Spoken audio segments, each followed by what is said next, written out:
नाजरीन अस्सलाम वालेकुम। आप देख रहे हैं peace Hyderabad news and entertainment channel. आपका मेज़बान मोहम्मद यूनुस ताज। हमारे यूट्यूब चैनल पीस हैदराबाद को लाइक कीजिए, शेयर कीजिए और सब्सक्राइब कीजिए। आज की ताज़ा खबर ये है, BRS कायदीन ने वज़ीर आला और नायब वज़ीर आला के पुतले नज़द आतिश किए। हैदराबाद पब्लिक स्कूल के करीब रामंतापुर डिवीज़न मेन रोड पर MLA भंडारी लक्ष्मण रेड्डी के हुक्म पर गंधम जोशना नागेश्वर राव ने CM और डिप्टी CM का पुतला जलाया और जनाजा निकाला। साबिक कारपोरेटर ने कहा, ख़वातीन रहनुमा के बारे में उनका तबसरा शर्मनाक है। वज़ीर आला और डिप्टी वज़ीर आला ने मुकम्मल असम्बली में ख़वातीन के साथ इंतहाई तौहीन आमेज़ सलूक किया। इनके रवैये ने तेलंगाना की तमाम ख़वातीन को चौंका दिया। CM और डिप्टी CM को फौरी तौर पर सबिता इंदिरा रेड्डी और सुनीता लक्ष्मण रेड्डी से माफ़ी मांगनी चाहिए। सबिता इंदिरा रेड्डी और सुनीता लक्ष्मण रेड्डी भी MLA और साबिक वज़ीर हैं। इनमें बहुत ही लोगों को खिदमत करने का म्यार है।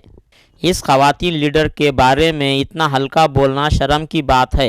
यकीनन तमाम ख़वातीन कांग्रेस लीडरों के तर्ज अमल का मुशाहिदा कर रही हैं। इन्होंने कहा कि सही वक्त पर इन्हें हुकूमत बनाना यकीनी है। BRS कायदीन मधुसूदन रेड्डी, मिस्ला संपत राव, शंकर अन्ना, कोपो नरसिंह राव, टोट नरसिम्हा, श्रीकांत गौड़, प्रशांत गौड़, इले रमेश, माधुरी श्रीनिवास, मंडपति श्रीनिवास रेड्डी, सालार चिगोरी सिरुनो, फयाज टोनी, परवीन यादव, ख़वातीन लीडर संध्या, जानकी, करना लक्ष्मी, तमुला लक्ष्मी, मंजुला, स्वप्ना, भाग्य, सबिता और दीगर ने शिरकत की। जय तेलंगाना। నిన్న అసెంబ్లీలో రేవంత్ రెడ్డి గారు సబితా ఇంద్రారెడ్డి గారిని అవమానించడం జరిగింది. ఆమెను అవమానించడం అంటే టోటల్ తెలంగాణ ఆడపడుచులందరినీ అవమానించడమే. రేవంత్ రెడ్డి గారు ఒకటి గుర్తుంచుకోండి, మీ ఇంట్లో కూడా ఉన్నారు మహిళలు అక్క ఒకటే మాట అన్నారు, మిమ్మల్ని ఆహ్వానించారు పార్టీలోకి. మిమ్మల్ని మీరు వేరే పార్టీలో ఉన్నప్పుడు కాంగ్రెస్లోకి నిన్ను ఆహ్వానించిన, నువ్వు సీఎం అవుతావు, నీకు మంచి భవిష్యత్తు ఉందిరా అని చెప్పి ఆహ్వానించి నిన్ను బ్లెస్సింగ్ చేసినా కూడా నువ్వు కక్ష కట్టి అక్క మీద ఏదో పగతోటి నిన్న సబితా ఇంద్రారెడ్డి గారిని మీరు మాట్లాడడం జరిగింది. ఒకటి గుర్తుంచుకో రేవంత్ రెడ్డి, బట్టి విక్రమార్క గారు, ఇప్పుడు మీరు ఆమెను అన్నారు ఏమని, నీ వెనకాల ఉన్న అక్కలని నమ్ముకుంటే నువ్వు జూబ్లీ బస్ స్టాండ్ అని చెప్పని అంటున్నావు కదా.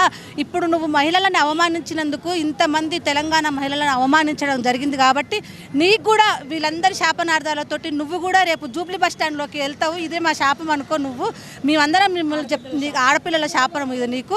కేసీఆర్ గారు 10 ఏళ్ల పాలనలో ఎన్నడూ అసెంబ్లీలోనే అయితేంది వేరే బయట ఎక్కడ కూడా మహిళలను అవమానించలేదు. ఆయన ఎంతో గౌరవంగా తన సొంత ఆడపడుచులాగా చూసుకోవడం జరిగింది. అతను కేసీఆర్ గారికి ఈ విషయంలో మేమందరం ఎంతో రుణపడి ఉన్నాము.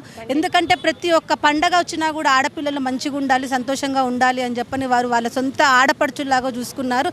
అలాంటిది నువ్వు వచ్చి కాంగ్రెస్ ప్రభుత్వం నువ్వు వచ్చి 8 నెలలు కూడా కాలేదు. ఈ 8 నెలల్లో నిండు సభలో లైవ్లో ఒక ఆడబిడ్డను నువ్వు ఏడిపించినవు, 3 ఆడపడుచులను నువ్వు ఏడిపించినవు. నువ్వు అసలుకి బాగుపడవు. అసలు నువ్వు నిజంగా నేను చెప్తున్నాను, ఆడపిల్లల ఉసురు నీకు తగులుతుంది రేవంత్ రెడ్డి. ఇట్లనే చేసుకుంటే నువ్వు మహిళ చెప్పని నువ్వు మహాలక్ష్మి పథకం కింద నువ్వు 2500 ఇస్తా అన్నావు. ఎక్కడిచ్చినావు నువ్వు? ఇదేనా నువ్వు ఇచ్చే గౌరవం మహిళలకి? నువ్వు మహిళలు గ్యాస్ ఇస్తా అన్నావు, గ్యాస్ కూడా ఇవ్వలేదు. 500 సబ్సిడీ అని అన్నావు. 2500 పెన్షన్ ఇస్తా అన్నావు. కళ్యాణ లక్ష్మి దాని కింద బంగారం ఇస్తా అన్నావు. ఎక్కడిచ్చినావు నువ్వు? 8 నెలలు అవుతుంది.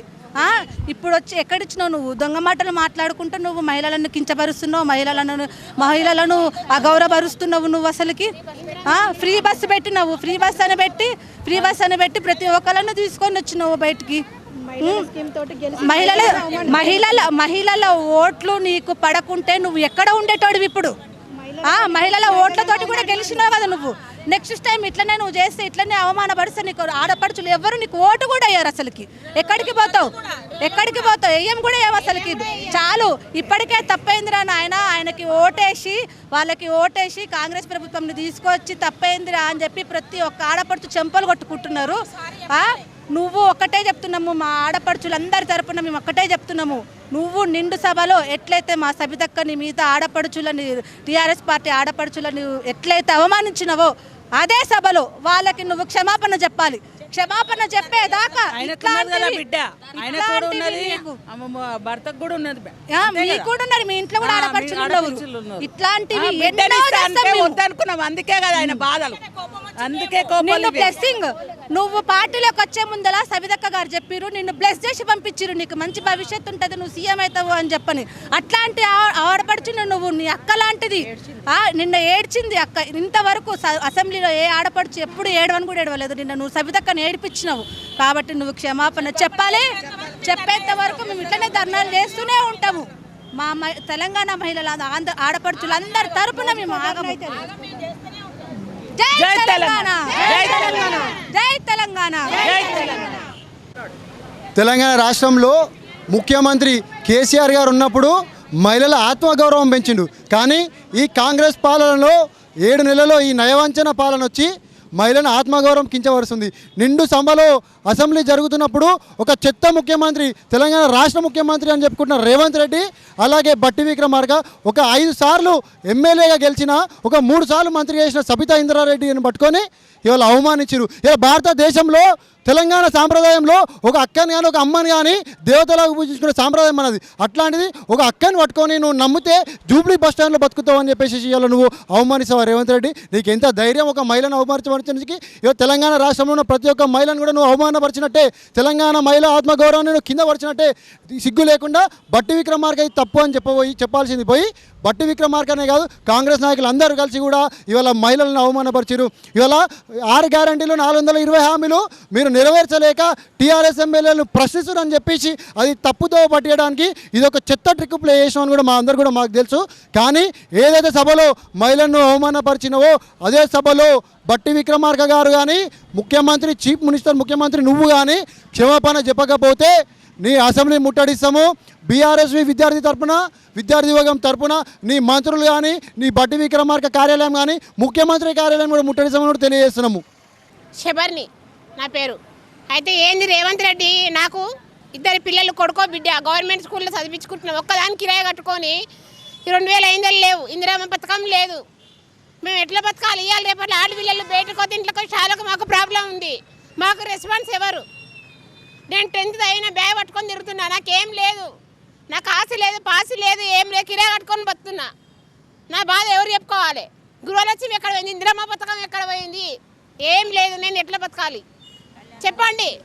మహాలక్ష్మి, అది మహాలక్ష్మి సిలిండర్కి 500 పడతాయన్నారు, సిలిండర్ లేవు, ఏం లేదు. కళ్యాణలక్ష్మి ఇచ్చేంత అది కూడా స్తోమత లేదు. నా బిడ్డ 10th అవుతుంది, నా బిడ్డ గవర్నమెంట్ స్కూల్ వేసుకొని చదివించుకుంటున్నా. నేను జైనా ఏం లాభం? ఇల్లు ఇస్తున్నారు, ఇల్లు ఇవ్వలేదు, జీరో కరెంటు, జీరో బిల్లు లేదు, ఏం లేదు. మేము ఎట్లా బతకాలి? ఇవాళ రేపటి ఆడపిల్లలు బయటకు ఇంట్లో కష్టాలకు మాకు భయం అవుతుంది. 9 నెలల పిల్లల్ని ఖరాబ్ చేస్తారు, 11 సంవత్సరాల పిల్లలు ఖరాబ్ చేస్తారు. మాది ఎవరు రెస్పాన్స్ ఎవరు?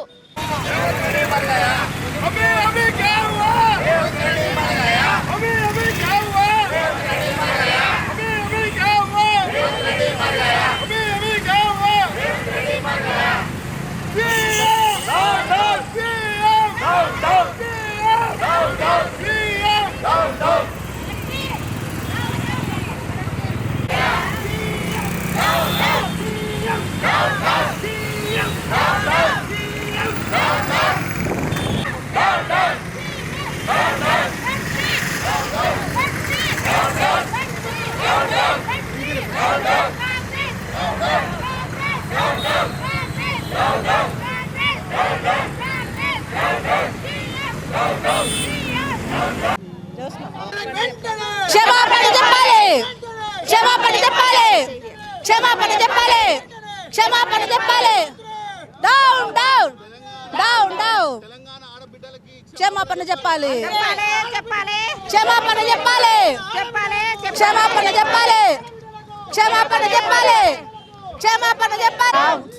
Down down down down down down down down down down down down